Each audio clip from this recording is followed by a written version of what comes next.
Bonjour à tous, Bonjour. nous voilà partis pour les Shetland. Ça c'est le drapeau écossais et là on y va. Et sur les Shetland, on va avoir pas mal de vent. Oh oui. Des châteaux aussi. Des châteaux, ça c'est vraiment quelque chose de très typique des Shetland, mais de l'Écosse aussi. Hein. Les musées. Sympa les musées. Avec mes petits croquis que je fais sur place toujours. Ça c'est un tombolo. C'est quoi un tombolo, Yannick? Eh bien, c'est une langue de terre qui permet de relier la mainland, enfin le continent, la terre, à une île. Oui, en fait c'est une bande de sable qui est qui permet de rendre cette île accessible à marée basse. C'est ça. Alors il y a deux endroits évidemment sur cette île, sur cet archipel qui sont intéressants. Le point le plus au sud, où là nous y sommes, et donc ça c'est le point de Sumburk Head.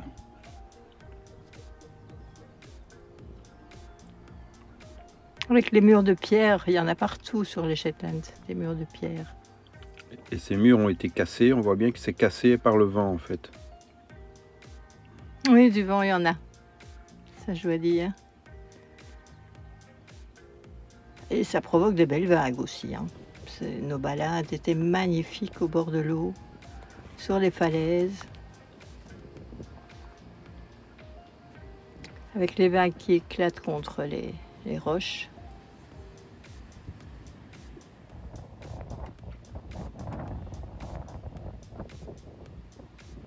Il y a beaucoup d'arches comme ça qu'on retrouve dans les falaises, qui ressemblent un peu à Etretat, mais je dirais encore plus joli. Désolé. Un petit coup de drone, ça a été assez difficile de faire ça, parce qu'avec le vent, je vous assure que c'était compliqué. L'atterrissage était toujours assez redoutable. Et il y avait des oiseaux aussi, qui venaient dire coucou au drone. Qui avaient également du mal pour atterrir. Oui, parfois, c'est vrai. Ou pour voler contre le vent.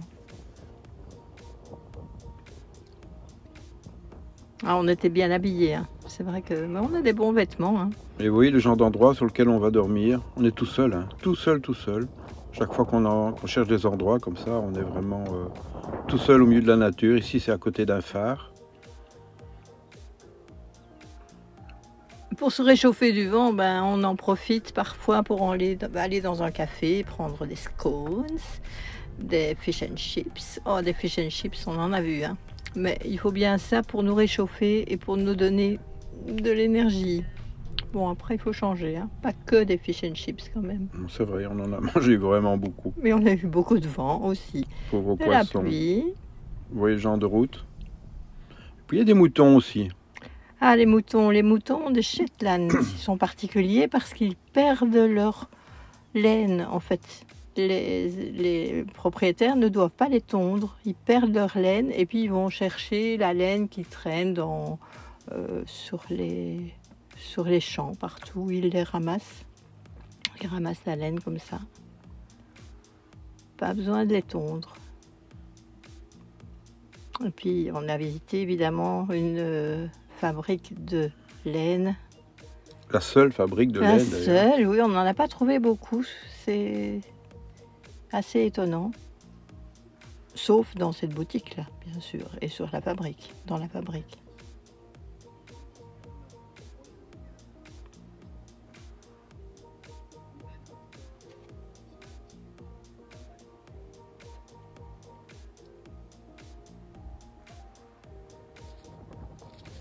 Ça, c'était sur une plage, si je me souviens bien, une plage de galets magnifique.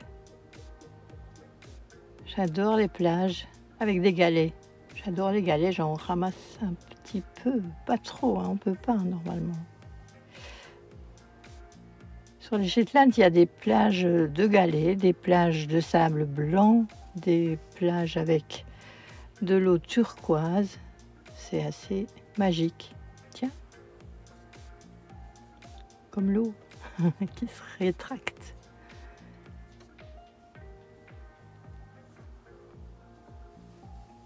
Toujours ces petites aquarelles d'ambiance qu'on aime bien faire sur place.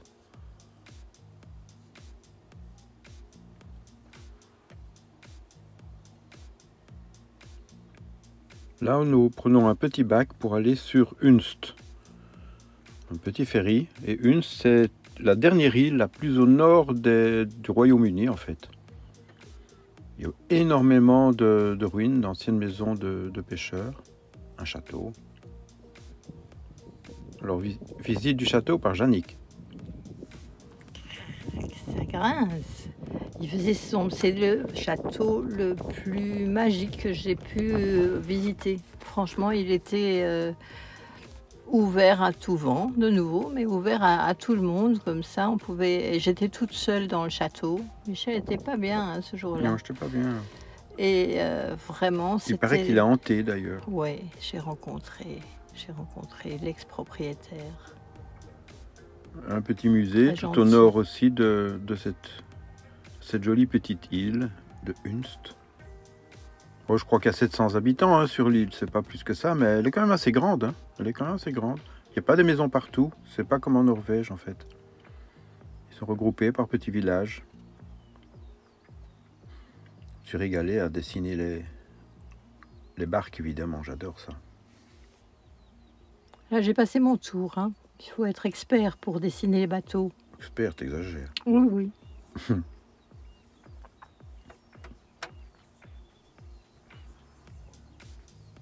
Une reconstitution d'un bateau viking et d'une black house, comme ils me disent, une maison viking en fait.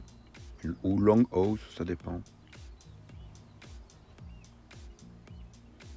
Dessin par Jannick, dessin par Michel.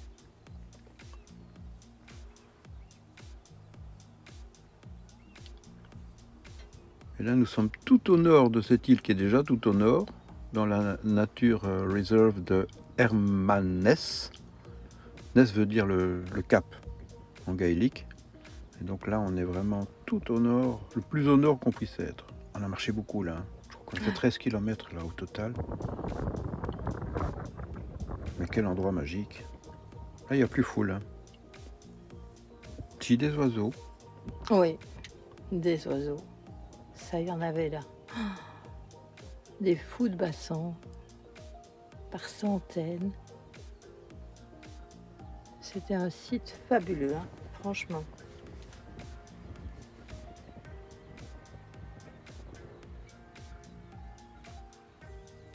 Évidemment, tout au bout, un phare.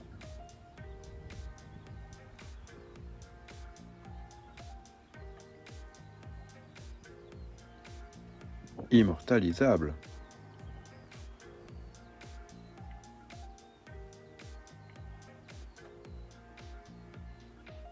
Il a l'air de faire beau, mais je vous jure qu'il y avait du vent. Hein. Oui, mais il y avait du soleil. Hein. C'était Ah oui, vraiment, oui, il n'a pas du plu tout soleil, le temps. on Hein. a eu, voilà, encore un exemple. On aime beaucoup Le les soleil. oiseaux, on observe beaucoup les oiseaux. Voilà, on reprend le ferry maintenant pour aller sur l'île de Yell. Y-E-2-L. Là, on va visiter un site préhistorique. Un site préhistorique, oui. Datant d'à peu près 4000, 5000 ans. Hein. Ouais, c'était sympa là. Oui, c'est avant les pyramides, hein, donc c'est vraiment des endroits. Ah, oui. Mais là aussi, on a dû se protéger du Bien. vent pour dessiner, c'était impressionnant. Surtout qu'il manque un peu de plafond, là. Les murs sont plus très hauts. Mais c'était...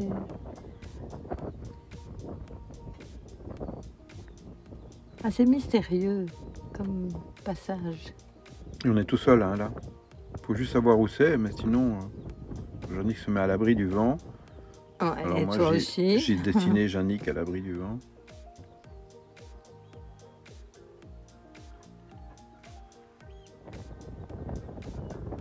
C'est le coton qui vole.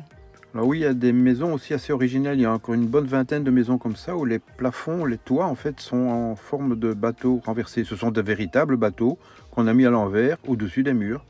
C'est vrai que c'est étanche à la pluie, hein, forcément.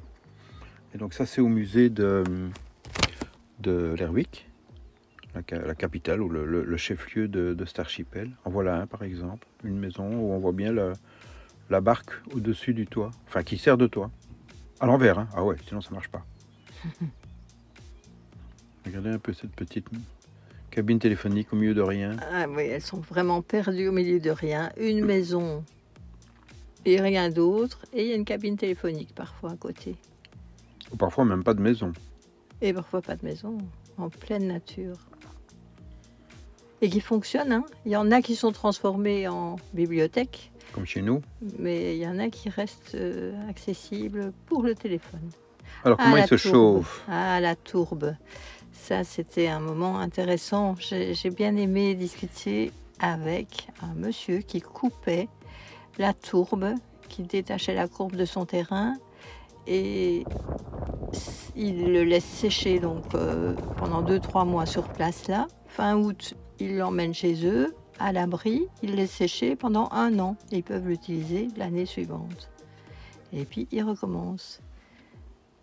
Il m'a fait une petite démonstration de son ouvrage. Il me dit aussi que, en fait, il se chauffe évidemment 2 fois. Une fois pour couper ses bûches, entre guillemets, les bûches de tourbe.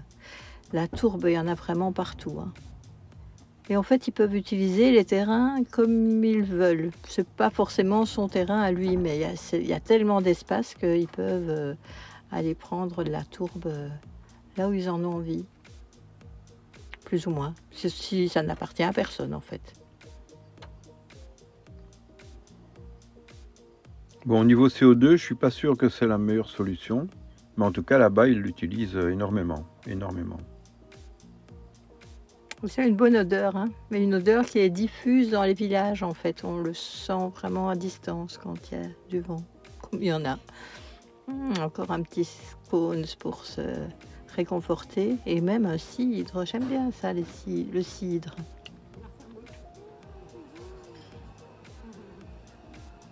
C'est votre monde, faites-y attention.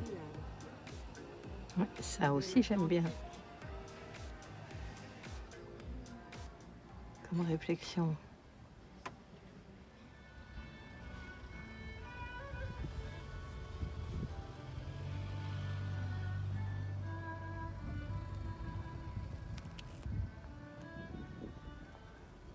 Nous voilà de retour à l'Airwick pour embarquer dans le nouveau ferry qui va nous amener vers les Orcades. Donc on vous invite pour la prochaine à nous accompagner sur les Orcades. À bientôt, bye bye!